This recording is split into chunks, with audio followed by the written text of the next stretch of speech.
What keeps us healthy and happy as we go through life? If you were going to invest now in your future best self, where would you put your time and your energy? There was a recent survey of millennials asking them what their most important life goals were. And over 80% said that a major life goal for them was to get rich. And another 50% of those same young adults said that another major life goal was to become famous.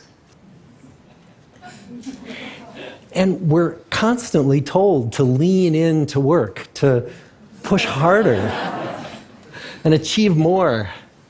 We're given the impression that these are the things that we need to go after in order to have a good life.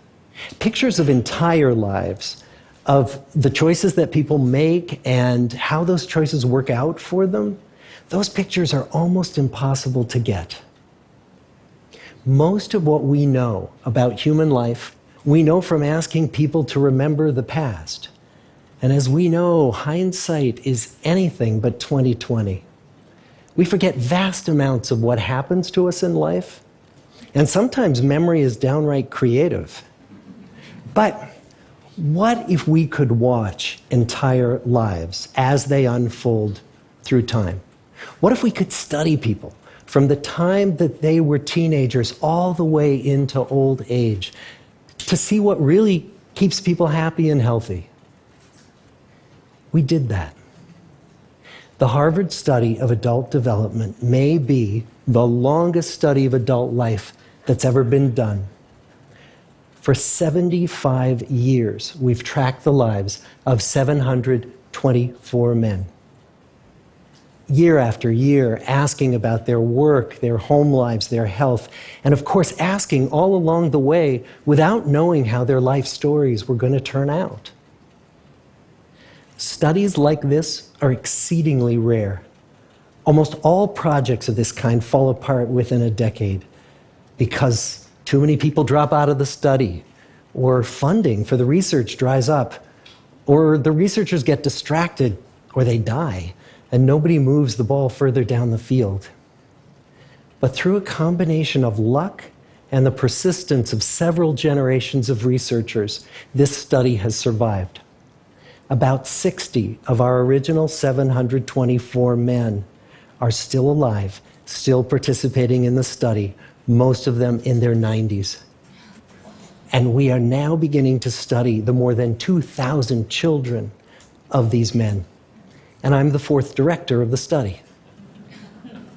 Since 1938, we've tracked the lives of two groups of men. The first group started in the study when they were sophomores at Harvard College. They all finished college during World War II, and then most went off to serve in the war. And the second group that we've followed was a group of boys from Boston's poorest neighborhoods. Boys who were chosen for the study specifically because they were from some of the most troubled and disadvantaged families in the Boston of the 1930s. Most lived in tenements, many without hot and cold running water. When they entered the study, all of these teenagers were interviewed, they were given medical exams. We went to their homes and we interviewed their parents. And then these teenagers grew up into adults who entered all walks of life. They became factory workers and lawyers and bricklayers and doctors, one president of the United States. Some developed alcoholism, a few developed schizophrenia. Some climbed the social ladder from the bottom all the way to the very top, and some made that journey in the opposite direction. The founders of this study would never in their wildest dreams have imagined that I would be standing here today, 75 years later, telling you that the study still continues. Every 2 years, our patient and dedicated research staff calls up our men and asks them if we can send them yet one more set of questions about their lives. Many of the inner city Boston men ask us, "Why do you keep wanting to study me? My life just isn't that interesting." The Harvard men never asked that question.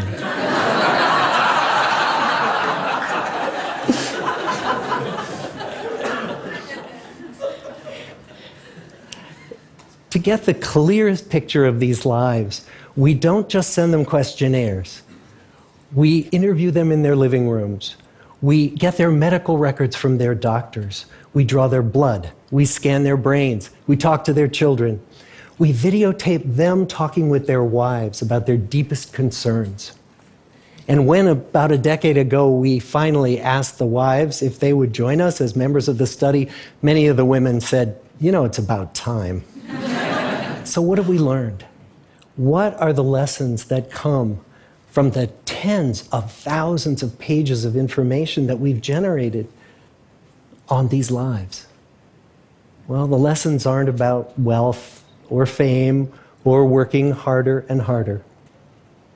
The clearest message that we get from this 75-year study is this: good relationships keep us happier and healthier, period. We've learned 3 big lessons about relationships. The first is that social connections are really good for us and that loneliness kills. It turns out that people who are more socially connected to family, to friends, to community are happier, they're physically healthier, and they live longer than people who are less well connected. And the experience of loneliness turns out to be toxic. People who are more isolated than they want to be from others find that they are less happy, their health declines earlier in midlife, their brain functioning declines sooner, and they live shorter lives than people who are not lonely.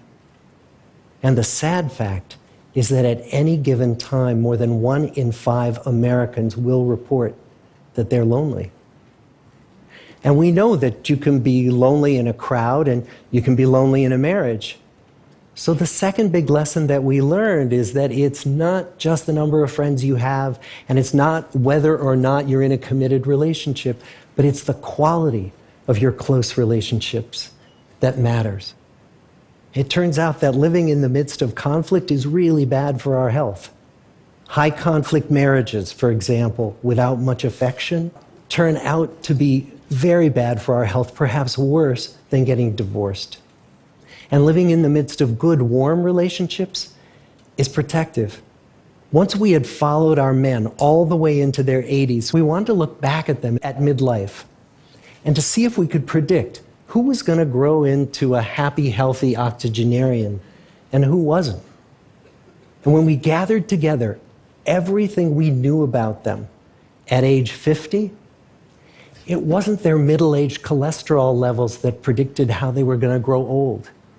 It was how satisfied they were in their relationships. The people who were the most satisfied in their relationships at age 50 were the healthiest at age 80. And good, close relationships seem to buffer us from some of the slings and arrows of getting old. Our most happily partnered men and women reported in their 80s that on the days when they had more physical pain, their moods stayed just as happy. But the people who were in unhappy relationships, on the days when they reported more physical pain, it was magnified by more emotional pain. And the third big lesson that we learn about relationships and our health is that good relationships don't just protect our bodies, they protect our brains.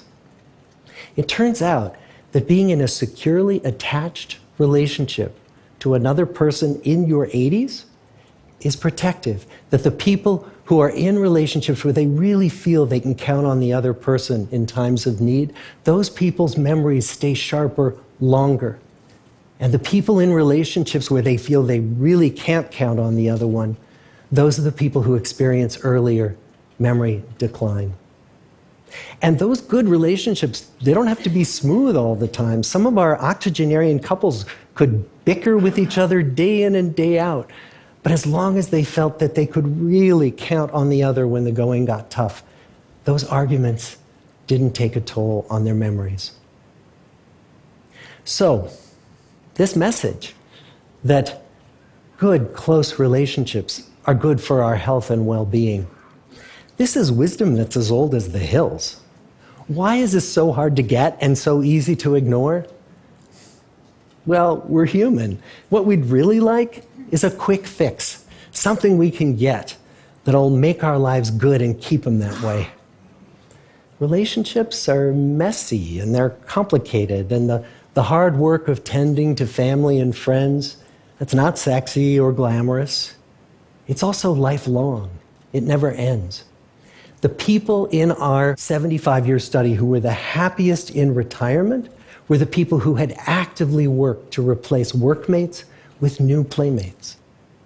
Just like the millennials in that recent survey, many of our men, when they were starting out as young adults, really believed that fame and wealth and high achievement were what they needed to go after to have a good life. But over and over these 75 years, our study has shown that the people who fared the best were the people who leaned into relationships with family, with friends, with community. So what about you? Let's say you're 25, or you're 40, or you're 60. What might leaning into relationships even look like? Well, the possibilities are practically endless. It might be something as simple as replacing screen time with people time, or livening up a stale relationship by doing something new together, long walks or date nights, or reaching out to that family member who you haven't spoken to in years, because those all too common family feuds take a terrible toll on the people who hold the grudges. I'd like to close with a quote from Mark Twain. More than a century ago, he was looking back on his life, and he wrote this: "There isn't time, so brief is life, for bickerings, apologies, heartburnings, callings to account. There is only time for loving, and but an instant, so to speak, for that." The good life is built with good relationships. Thank you.